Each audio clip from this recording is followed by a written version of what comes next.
Hello po mga kababayan, si Dante Maravillas, Bicolano vlogger, broadcast journalist from Albay. Gusto ko kayong i-update ng pangyayari doon sa Middle East mga kababayan. Ito po pala yung ating podcast sa Life with Dante M. O ngayon, kasi breaking news ngayon mga kababayan. Ingat po kayo mga OFWs diyan sa Middle East, lalo na po sa Israel. Kasi may mga nadamay na mga Filipino po sa patuloy na palitan ng missile attacks ng Iran at saka Israel. At sa Israel mga kababayan, ay nasa critical na kondisyon na isang Filipino. And sabi dito sa latest na balita, 4 sa ating mga kababayan ang injured. Yung isa mga kababayan nasa critical na kondisyon. So ito yung nakakalungkot na balita. Filipino in Israel in critical condition after missile salvo from Iran. Matindi po ang destruction sa mga buildings. Yan o. A destroyed building.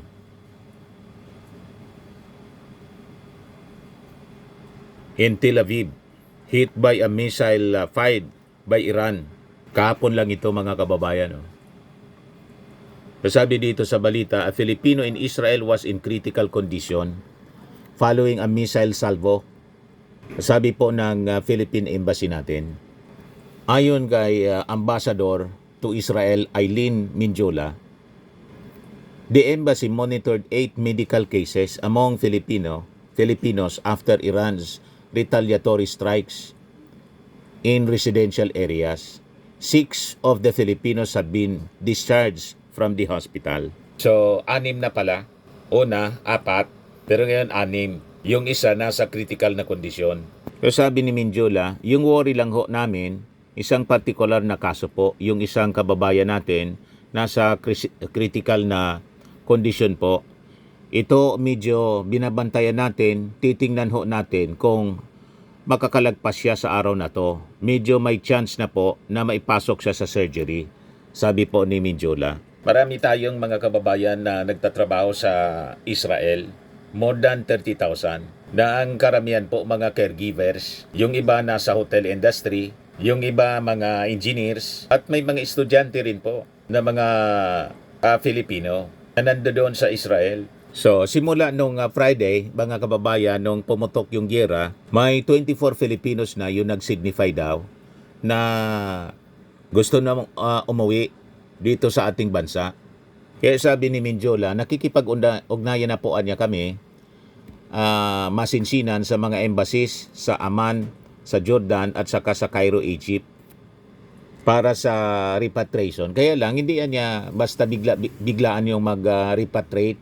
Ang consideration namin, yung safety pa rin ng mga kababayan natin kung yung ruta ay safe. Siyempre, cancel po yung mga flights, pati papuntang Europe. Ang daming stranded, mga kababayan na mga pasahero. Kahit yung mga Israelis po na nasa labas ng bansa, pabalik na sana. And because of this war, siyempre yung mga authorities, Israeli authorities, kinancel po. Kasi nagliliparan po yung missiles. Pero sabi ni Minjola, wala pa naman daw na clamor for mass evacuation ng ating mga kababayan. Kaya ingat lang po, may mga bomb shelters naman po sila doon. Yung mga pinagtatrabahuan nila na mga employers, Israeli, talagang matagal na sila na mayroong mga bomb shelters. Kaya lang sa tindi ng mga missiles attacks na ginagawa po, mamit ng bagong missile po yung mas malakas yung mga missiles po na pinapalipad ng Iran sa Tel Aviv. Kaya matindi po yung destruction. Mas powerful na mga ballistic missiles po yung kanilang ginamit. Ayan o. Iran's weapons capabilities on display in retaliatory Israel strikes. Matindi po. Ayan yung mga ginamit nila, mga kababayan. Long range, medium range, ballistic missiles po.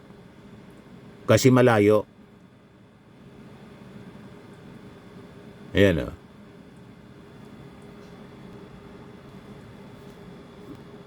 O ito yung oil facility sa Tehran. On fire siya after na bumbay ng Israel mga kababayan. Ayun ang Iran and Israel napakalit lang. So makikita natin ang tindi ng destruction po. Yan po, matindi. Mga residential buildings ito mga kababayan.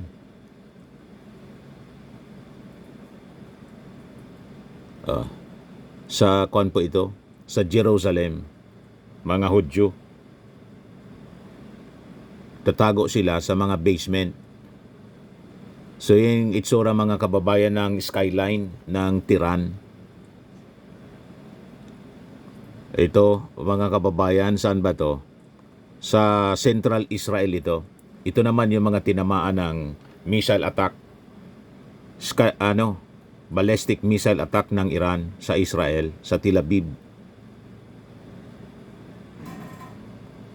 Matindi po ang destruction. Ito naman, sa Central Israel pa to.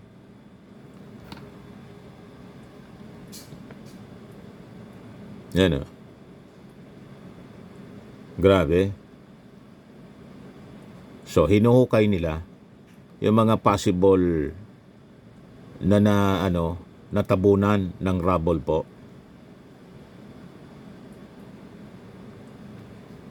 So yung mga Israelis po, nagtatago sila sa mga underground shelters nila, sa bahay nila, sa ilalim, may mga underground shelters sila. So matindi po talaga. Kaya nagliliparan na mga missiles.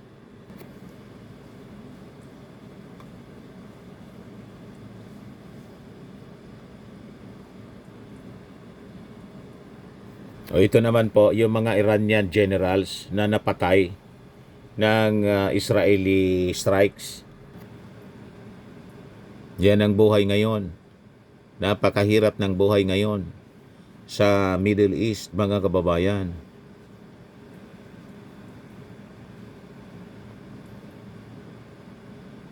Grabe po. O ito yung mga nasa hospital.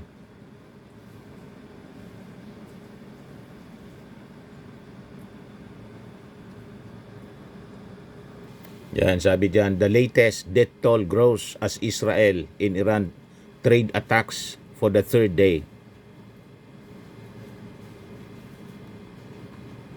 Sa parte ng Israel, at least 10 people were killed in Iranian strike overnight. Pero mas marami po sa side ng Iran. Sabi dito, in Iran, the health ministry reported 224 people have been killed since Israel attack began Friday. The agency said another 1,277 people were hospitalized and said over 90% of the casualties were civilians. So makikita ninyo, maliit lang yung Israel at konti lang sila mga kababayan. 11 million siguro yung mga population yata ng Israel ay 9.7 million noong 2023. Pero ngayong 2025, less than 10 million. 9.5 million yung estimate ng population ng Israel. Whereas yung Iran po, 92 million plus 92.4 million. At napakalaki ng bansang Iran as compared sa Israel, the size of Bicol region or the size of New Jersey dyan sa Amerika. Pero po, very powerful ang Israel. Ito yung seriously injured na Filipina po na naitakbo na sa ospital. Ayan sa report ng Billionaire News. Sabi dyan, a Filipina caregiver is fighting for her life after a missile struck the residence in Tel Aviv. Kahapon mga kababayan, Sunday, she remains in the ICU with severe heart and lung injuries. The two other Filipinos are recovering in Rehoboth Hospital after undergoing emergency treatment.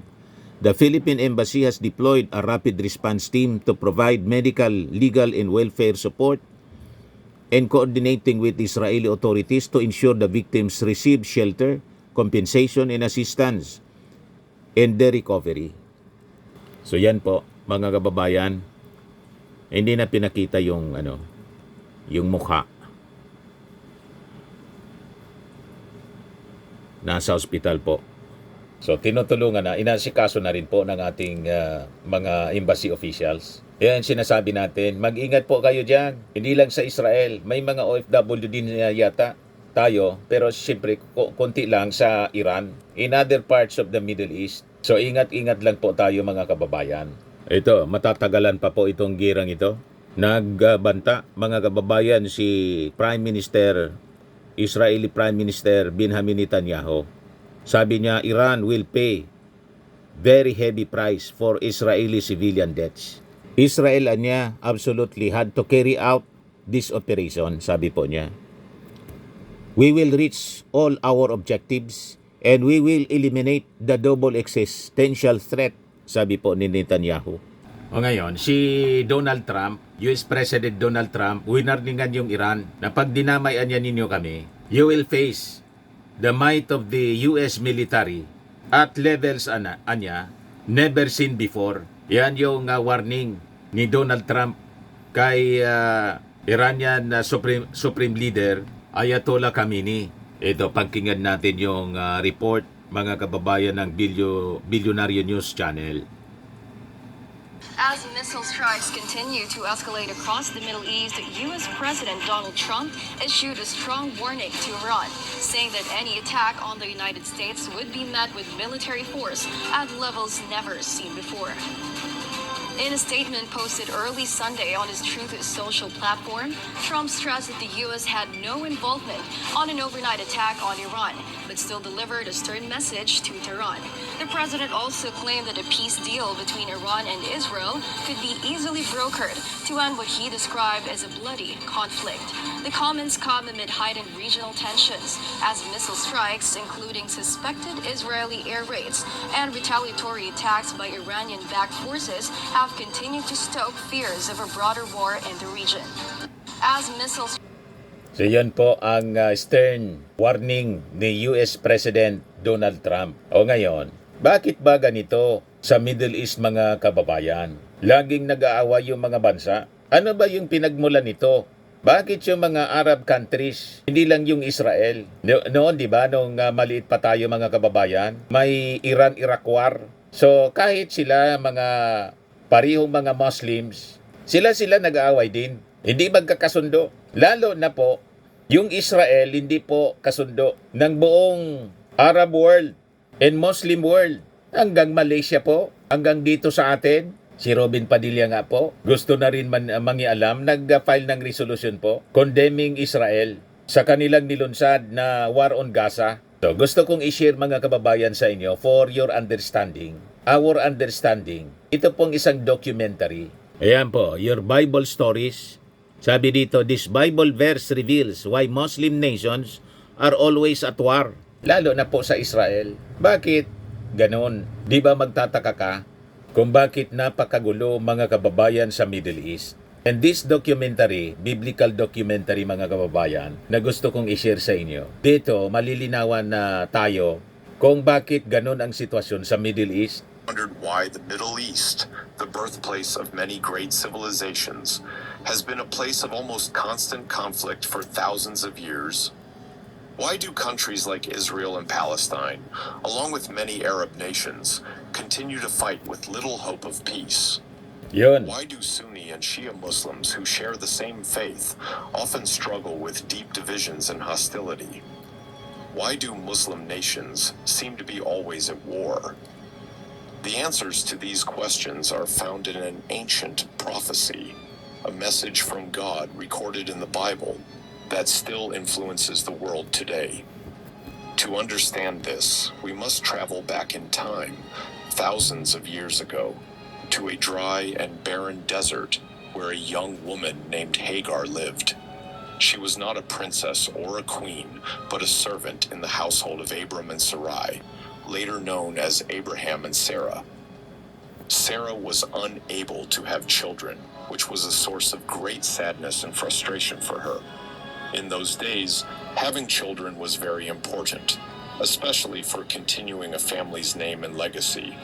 So Sarah gave her servant, Hagar, to Abraham to have a child on her behalf. This was a common practice back then, though it often led to complicated feelings. Hagar became pregnant, but instead of joy, her pregnancy caused jealousy and bitterness in Sarah. Hagar was treated harshly and felt unwanted.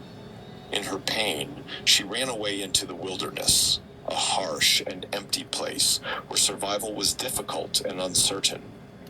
But in that vast wilderness, where the horizon seemed endless and hope thin, a divine encounter forever changed the course of human history.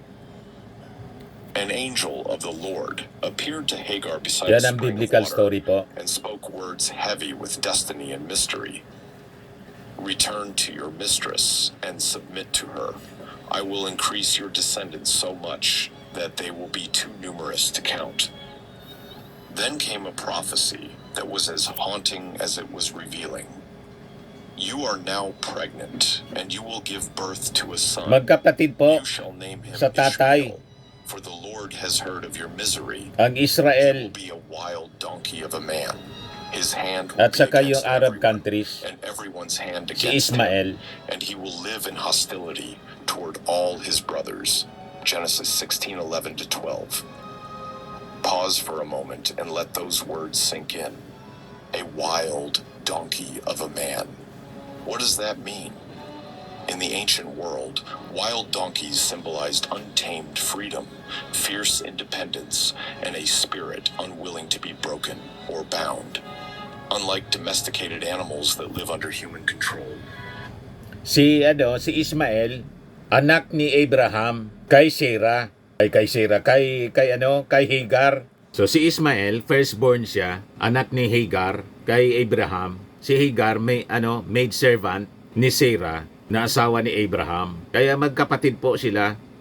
Yung Arab countries, the Muslims, mga bansa, galing po siya sa lahi ni Ismael, the firstborn of Abraham. Si Isaac na pinagmula naman ng Israel, nakakabatang kapatid ni Ismael, pero sa tunay na asawa ni Abraham. Yan ang kwento niyan, mga kababayan, na mula noon hanggang ngayon, nag-aaway sila. So ituloy natin itong documentary for our understanding po, para maintindihan natin ang pinagmula ng away. and animals that live under human control, the wild donkey roamed freely, unpredictable, often stubborn, and prone to causing trouble. To call Ishmael a wild donkey of a man was to mark him, and by extension his descendants, as people destined to live beyond the boundaries of settled civilization, fierce in their independence, often causing trouble wherever they go, and frequently defiant. Then comes the more troubling part. His hand will be against everyone, and everyone's hand against him. This was not a mere description of personality, but a prophetic outline of a life lived in conflict and tension. Ishmael and his descendants, the prophecy suggests, would constantly find themselves in opposition, engaged in battles, disputes, and struggles that would span generations. It is as though Hanggang the very ngayon. bloodline born from this moment would carry a legacy of unrest, troubled souls. And finally, he will live in hostility toward all his brothers. This phrase pierces the heart of the narrative. Half-brother po ang Ishmael's Israel brothers refers directly to Isaac ng and mga his Arab. descendants, the children of Abraham through Sarah. Isaac's lineage would become the foundation of the Jewish people, and through them, Christianity and Islam would also trace their spiritual roots. The relationship between these brothers is not simply familial. It represents the deeper, centuries-long rivalry between peoples, faiths, and nations that would come to define much of Middle Eastern history. This divine prophecy, spoken in the dust and heat of an ancient desert, is the seed from which the complex, often painful story of the Middle East has grown. It is a spiritual truth that transcends politics and ethnic divisions, pointing to a cosmic drama of identity, destiny, and divine purpose. But who was Ishmael really? Why does his story matter so deeply? And how has this ancient pronouncement echoed through the corridors of time to shape the conflicts we see today? To answer these questions, we must first step beyond the surface of history and scripture into the realm of meaning, symbolism, and the enduring human quest for belonging. Ishmael was the firstborn son of Abraham, chosen patriarch of three of the world's largest religions, Judaism, Christianity, and Islam. Yet Ishmael was born not of Sarah, Abraham's wife, but of Hagar, a servant woman. This difference between child of promise and child of the servant carved a gap that history has struggled to bridge. When Isaac was born, a miracle in the lives of Abraham and Sarah, it became clear that God's covenant, the sacred promise to Abraham that his descendants would become a great nation, would be fulfilled through Isaac, not Ishmael. This decision by God introduced a divine selection that would impact families, tribes, and nations forever. Kaya baga po mga kababayan, doon sa sa unang term ni US President Donald Trump, isinulong niya yung tinawag na Abrahamic Covenant for Peace. Bakit pinangalanan yun na Abrahamic Covenant? Para maging acceptable for both the Jews and the Arab peoples. Ganon.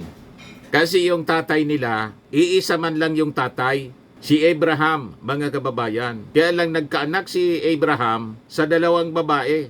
Una, kay Hagar na maid servant ni Sarah na kanyang asawa. Then magkakaanak din pala sa totoong asawa ni Abraham kay Sarah na ang pangalan po ng naging anak nila si Isaac, na yun ang pinagmulan ng Jewish people. Lineage ng Jewish people, mga kababayan. Nakita ninyo? So ayaw pamilya ito po. Away pamilya. Ang nangyayari dyan, mga kababayan, sa Middle East. Grabe ang galit ng Iran. Gustong i-wipe out ang lahi ni Isaac, ang Israel. Ang Iran, lahi, mga kababayan, ni Ismael, the firstborn of Abraham. Pero yung nanay, maid servant, mga kababayan, katulong si Hagar, katulong ni Sarah. Nakita ninyo ang kwento, mga kababayan, ng drama, action drama of war dyan po sa Middle East. Napakalalim ng pinagmulan ng kanilang conflict. And nations forever. The tension between Ishmael and Isaac, their mothers, and their descendants is not just a family drama. It is the foundation for a profound historical and spiritual conflict. It is the invisible thread that weaves through wars, religious divisions, and territorial disputes. It is the echo of a prophecy that continues to shape lives today. And yet, within this prophecy lies a paradox. Though Ishmael is destined for struggle and conflict, God does not abandon him. He promises to bless Ishmael, to make him the father of a great nation, to hear the cries of the lonely servant woman and her son. This mix of blessing and difficulty, promise and trouble, freedom and conflict, is where the story of the Middle East begins. As we begin this journey, prepare to see the familiar history of the Middle East through new eyes. Kaya sabi po ni Israeli Prime Minister Netanyahu, ang target man lang nila yung mga leaders ng Iran. And in fact, nasa table na. It is on the table ng Israel na mismong si Supreme Leader Ayatollah Khamenei i-eliminate nila. Tulad ng mga Iranian generals na nauna nang in-eliminate through airstrikes and bombings para matapos na at ma-free ang Iranian people. Yan ang sabi dito. Netanyahu to Iranian people, we hope our operation will clear path to your freedom. As he denounced the Islamic Republic as an evil and oppressive regime. Kasi nung panahon na niya, magkakaibigan tayo. Wala mang ganitoan niya tayo. Nagkaroon tayo ng pagiging magkaibigan. Pero dahil sa sa pag-upo ng Supreme Leader po na si Ayatollah Khamenei, ito ngayon, Ang aim ng Iran is to wipe out Israel from the face of the earth through nuclear attacks. Kaya itong ginagawa ng Israel, mga kababayan, ay para mapigilan yung Iran na makadevelop po ng mga nuclear warheads na gagamitin po laban sa Israel. Sabi po ni Netanyahu, the time has come for the Iranian people to unite around its flag and its historic legacy by standing up for your freedom from the evil and oppressive regime. The Islamic regime, which has oppressed you for almost 50 years, threatens to destroy our country. O ngayon, ituloy natin yung kwento, biblical story. Eyes that see the spiritual roots beneath the surface, the divine whispers behind the roar of conflict, and the ancient truths that still pulse beneath the sands of time. The story of Ishmael and Isaac is more than a tale of two brothers. It is a profound narrative about destiny, legitimacy, and the unfolding of God's covenant with humanity. To understand why conflict has shadowed their descendants for thousands of years, we must journey deep into the heart of this ancient family drama. A drama that shaped not just bloodlines, but the spiritual and geopolitical landscape of entire civilizations. Imagine the tent of Abraham in the vast desert plains, a place where divine promises met human weakness. Abraham was a man chosen by God to be the father of many nations. His name itself means father of a multitude. The promise God made to Abraham was staggering. From him would spring nations as numerous as the stars in the sky, and through his descendants the world would be blessed. Genesis 17:4-6. But this promise was not without its challenges and complexities. It came with the blessing of Isaac, his son by Sarah, the woman of his covenant, and the birth of Ishmael, his son by Hagar, the servant. The birth of Ishmael, while a product of human desperation and cultural customs, was nevertheless a divine act. God heard Hagar's cries and blessed her son, promising a great nation from his lineage. Yet Ishmael was not the child of the covenant.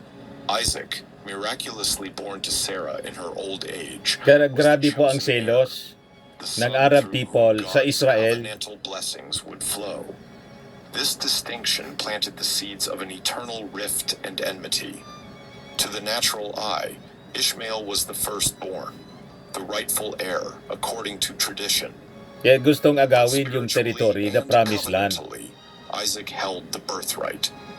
The tension between these two realities would manifest not just in family disputes, but in the fate of nations.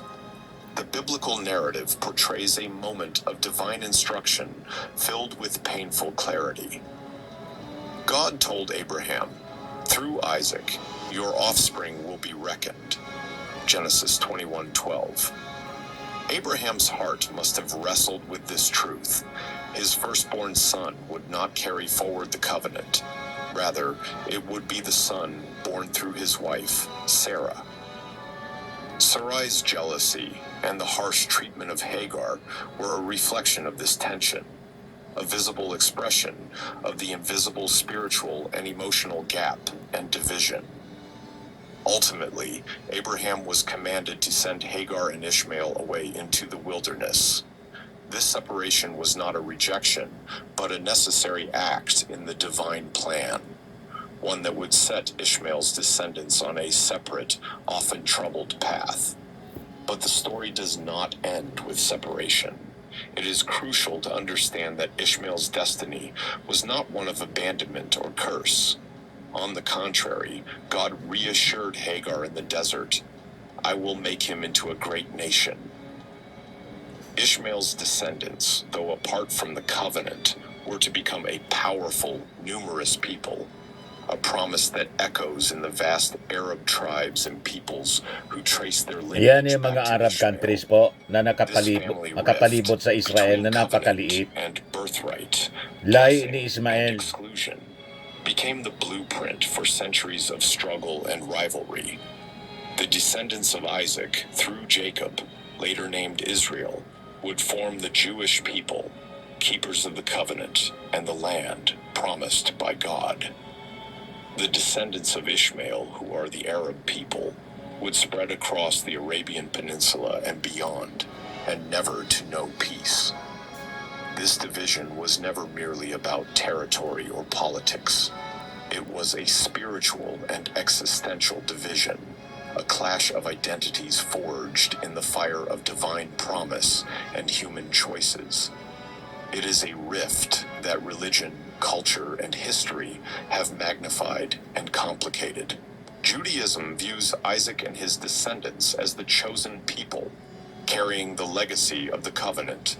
So, nagets ninyo mga kababayan yung kwento? Yan ang rason kung bakit gustong i-wipe out ang Israel ng mga Arabs. Kasi chosen people ang mga Hudyo. Alam ninyo mga kababayan kung sino lang yung makakatigil ng giyera dyan, which will culminate in the Battle of Armageddon, yung pagbabalik ng ating Panginoon. Jesucristo lang ang makakatuldok sa walang katapusang giyera, walang katapusang away ng pamilya. The Jewish people from Isaac, lahi ni Isaac, and the Arab people sa lahi ni Ismael. Yung mga efforts ng mga leaders ng mundo na magkaroon ng peace deal, lahat yan magpi-fail mga kababayan. Pero may brief peace deal na mangyayari mga kababayan na isusulong yung Antikristo, and it will be a false peace. And in fact, nagresulta po siya sa final conflict ng tawag sa Bible po, the Battle of Armageddon. You see? So palapit ng palapit tayo mga kababayan doon sa panahon na yon. Kaya be ready mga kababayan. Be safe. So yon ang drama ng pamilya, ng giyera mga kababayan sa Middle East. Na pati tayo nadadamay kasi marami tayo mga OFWs na nagtatrabaho po sa Middle East at lalo na po sa Israel. Marami din pong mga OFWs na nandoon. So yan po yung ating video ngayon. Kung hindi pa po kayo naka-subscribe, click subscribe po dito sa ating channel, Life with Dante M. Ako po si Dante Maravillas. Bye-bye po. God bless.